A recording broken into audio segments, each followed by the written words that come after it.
தமிழர்களின் பாரம்பரிய வீர விளையாட்டான ஜல்லிக்கட்டு திருவிழாவில் களம் காண காளைகளும் காளையர்களும் தயாராகி வருகின்றனர். இது குறித்த சிறப்பு செய்தியை பார்க்கலாம். தை தமிழர்களின் பாரம்பரியத்தை வெளிப்படுத்தும் தனித்துவமான மாதம். அதிலும் மதுரை வாசிகளுக்கு அது இன்னும் சிறப்பானது. பொங்கலை தொடர்ந்து மதுரை மாவட்டத்தில் நடைபெறும் பாரம்பரிய ஜல்லிக்கட்டு விளையாட்டானது உலகமே உற்று நோக்கும் திருவிழா.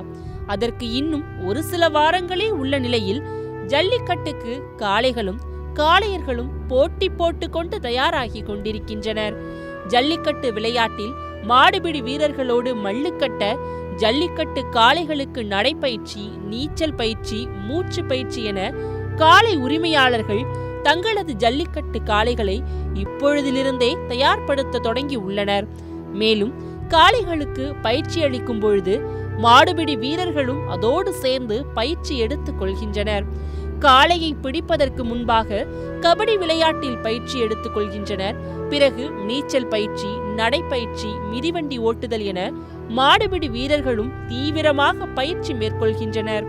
இது தொடர்பாக காளை உரிமையாளர் கூறும் பொழுது, ஜல்லிக்கட்டுக்கு காளைகள் தயாராகும் பொழுதே அவற்றிற்கு நீச்சல் பயிற்சி, சீரிப்பாயும் பாய்ச்சல் பயிற்சி, மண் குத்துதல் பயிற்சி போன்ற தீவிரமான பயிற்சிகள் வழங்கப்படுவதாகவும், சோளம், கம்பு, திணை, பேரிச்சம்பழம் போன்ற சத்தான உணவுகள் காளைகளுக்கு வழங்கப்படுவதாகவும் தெரிவித்துள்ளார்.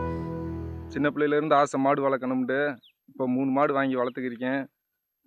அதனால தான் ட்ரைனிங் பண்ணிக்கிருக்கேன். இப்போ தை மாதம் வந்துடுச்சு. ஒரு மாதத்துக்கு முன்னாடி இருந்தே அதுக்கு வேணும்ன்ற தீவனம் ஒரு நாளைக்கு ஒரு மாட்டுக்கு 300 ரூபா செலவாகும். பருத்தி விதை, உளுந்தந்தூசி, துவரந்தூசி இதை கலந்து வச்சிருவேன். அதே மாதிரி சாயந்தரம் ஒரு நேரம் மதியானம் வைக்க இதான் கொடுப்பேன். நான் 15 வயசுலேயே ஜல்லிக்கட்டுக்கு போக ஆரம்பித்தேன். வேடிக்கை பார்க்க போவேன். வேடிக்கை பார்க்க போக போக எனக்கு இது ஒரு ரொம்ப கிறுக்காகி ஒரு பிரியமாயிருச்சு. ஜல்லிக்கட்டு பிரியமாயிருச்சு. அப்படியே நான் மாடு அணைய போனேன். மாடு அணைஞ்சிட்டு அப்படியே மாடும் வளர்க்க ஆரம்பித்தேன். இப்போ நான் மாடு 12 வருஷமாக நான் மாடு வளர்க்குறேன். இப்போ மதுரைனா ஜல்லிக்கட்டு தான். அது பொங்கல் வந்துருச்சு. பாரம்பரியமாக அவனியாவரம், பாலமேடு, அலங்காநல்லூர் ஜல்லிக்கட்டு நடக்குது.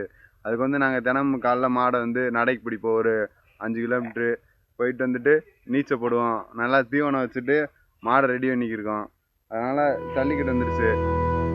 தை பொங்கல் மாதங்களில் தமிழர்களின் வீரத்தை பறைசாற்ற கிராமங்கள் தோறும் நடத்தப்படும் ஜல்லிக்கட்டு தற்பொழுது அரசியல் விளையாட்டாக மாறி வருகின்றது எனவும், பரிசு கொடுப்பதில் பாரபட்சம் காட்டப்படுவதாகவும் குற்றம் சாட்டப்படுகின்றது.